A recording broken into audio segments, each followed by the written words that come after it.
What keeps you hoping, and then what keeps you pushing? I found myself thinking, I was like, where does Bernie get the energy? Genuinely, I was like, you're 83 years old, and not once have I ever seen you be like, well, that's all, folks. I guess we tried. No. I genuinely want to know from you, like on a personal level, like what keeps you hoping, and then what keeps you pushing? What do you see that many people don't when they give up I will hope? tell you what I see, and it's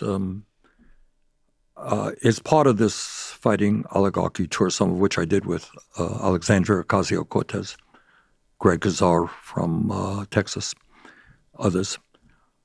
I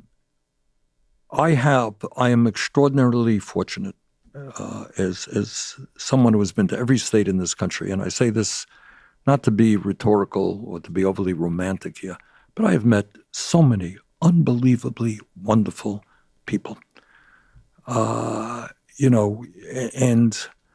I have worked with local unions where you have blacks and whites and Latinos standing together, taking on corporate greed. I have talked to young people who have a vision for this country that is so different than the one of today, which is based on greed and selfishness. They want a very different America.